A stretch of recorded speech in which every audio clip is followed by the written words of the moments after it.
Dhe për të folur për këtë situatë kam kënaqësinë të kem ish ministrin e Bujqësisë dhe Zhvillimit Rural, ndërkohë edhe doktorin veterinar, doktor Edmond Panariti. Doktor, kënaqësi të kem në studio, faleminderit që u bashkuat dhe vlerësoj shumë. Faleminderit dhe ju për ftesën, kënaqësi dhe për mua. Profesor, do doja fillimisht një koment, çfarë është kjo situatë? Më pas ndalim me të reagimin e ministrës, por doja fillimisht situata e salmonelës. Sa e shpesh është ky shqetësim edhe gjatë kohës që keni qenë ministër, ka pasur raste të përsëritura, raste të ngjashme si ky? Salmonela është një ndotës i ushqimit, pra është një enterobakter i cili ka origjinë të ndryshme, mund të vinë nga stabilimenti direkt aty ku mbështohen kafshët apo shpendët, po mund të vijë edhe si rezultati i ndotjes kryqëzuar, pra momentet që ushqimi del dhe transportohet, paketohet, ambalazhohet, përpunohet në fabrikat e përpunimit, mund të jetë subjekti i ndotjes. Prandaj dhe ka shumë salmonela. Ka salmonela kjo që u zbulua këtu, që quhet salmonela tifum, janë me qindra specie, por disa janë shumë problematike sepse prekin njeriun dhe shkaktojnë enterite të një shkallë të ndryshme, varet natyrisht edhe nga gjendja imunitare e organizmit, janë tu disa kategori që janë më të prekshme, siç janë fëmijët dhe të moshuarit, ku imuniteti i tyre padyshim nuk është në nivelet e një të rrituri, kështu që këto janë grupe më të prekura. Po përgjithsisht infeksionet me salmonela konsiderohen si diçka serioze dhe masat ndaj tyre duhet të jenë drastike. Nuk ka kompromis.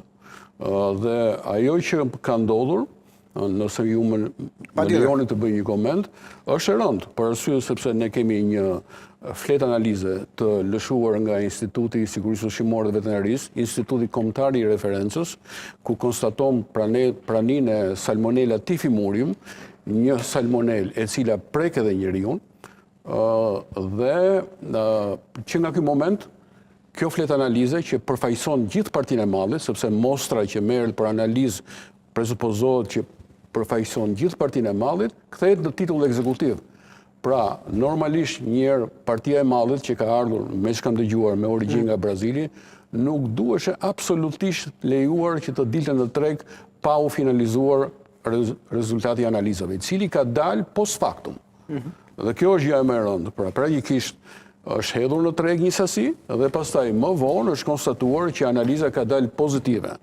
Dhe tashmë të kërkosh, të gjurmosh dhe të blokosh sasin e cila është futur në mënyrë të palishme në treg, është pothuajse pamundur, sepse është vështirë të gjurmosh ku ka përfunduar. Pra thonë që nuk ka shanse që ne dëgjojmë ku... Ajo është e vështirë. Një pjesë mund të jetë konsumuar, një pjesë mund të ndodhet në pjesë e përpunuar në trajte në ku e diun të fast foodeve e tjerë, dhe kjo është e bën atë të pamundur. Prandaj kjo është një rast i rëndë.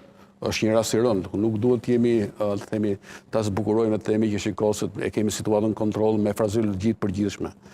Dhe kjo tregon një diçka shumë të rëndë, e cila për fat keq do u përsërit brenda një kohe të shkurtër. Ndërkohë që ne patëm bllokim me fletë analizësh në një laboratori të huaj, të kroat të mandarinave, përsëri ndodhi edhe një infiltrim të atyre mandarinave, të cilët në vend që të eliminoheshin, të azisoshin, u futën gjithë mënyrën dhe deportuan në treg.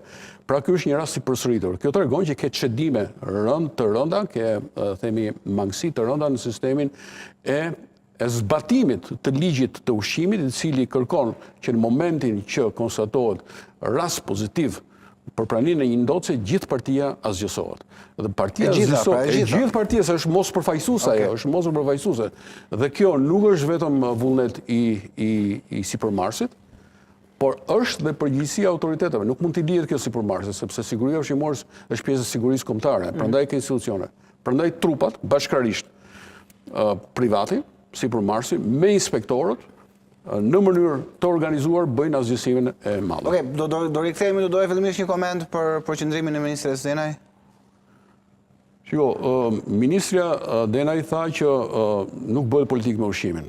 Jam dakord me të, por ushqimi është pjesë e politikave, padyshim. Prandaj kemi edhe institucione, prandaj kemi edhe standarde, prandaj kemi edhe nivele të përcaktuara të ndotësve të lejuar apo të palejuar. Megjithatë, ministri është një person politik, unë do të thoja që përgjegjësia e rëndë e madhe ndodhet tek Agjencia e Kontrollit të Ushqimit. A është në varësi ministrisë? Është në varësi të ministrisë, por është në nomenklaturë e kryeministrit. Okej, pra, e zgjedh kryeministri, pra. Kryeministri e mbron kreun akuz sigurisht me propozimin e Ministrisë së Bujqësisë. Por është kryeministri që vendos. Kryeministri është ai që vendos, sepse është nomenklatura e tij. Ai e mbron, ai edhe shkarkon gjithmonë me propozimin e ministrit Linjës, që në këtë rast është Ministria e Bujqësisë. Pra ju thonë që kreu akuz duhet t'japet dorëheqje.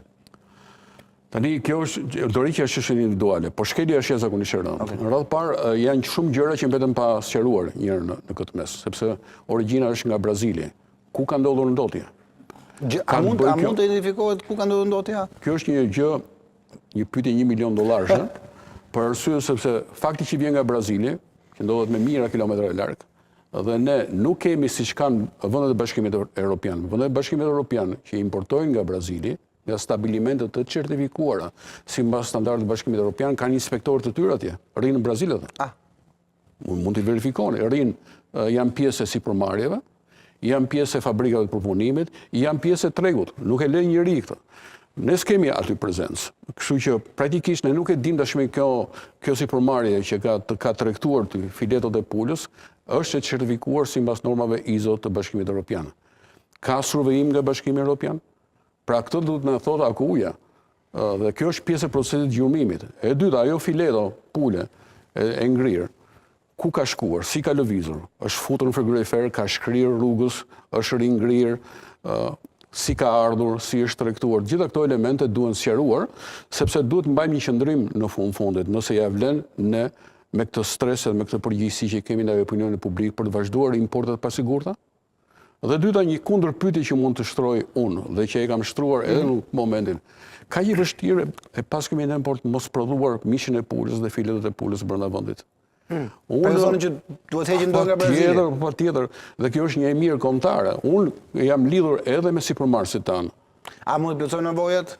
Se ju i dini. Atëherë, kjo është pyetje, po dhe kjo $1 milion. Okej, vetëm pyetje $1 milion.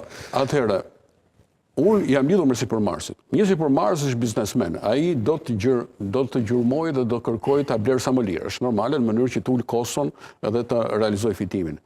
Po ja u siguroj që sipërmarrësit shqiptar janë të predispozuar për ta mbyllur ciklin e prodhimit këtu. Por çfarë duhet ndodhë? Në radhë parë duhet të rishikuar regjimi fiskal.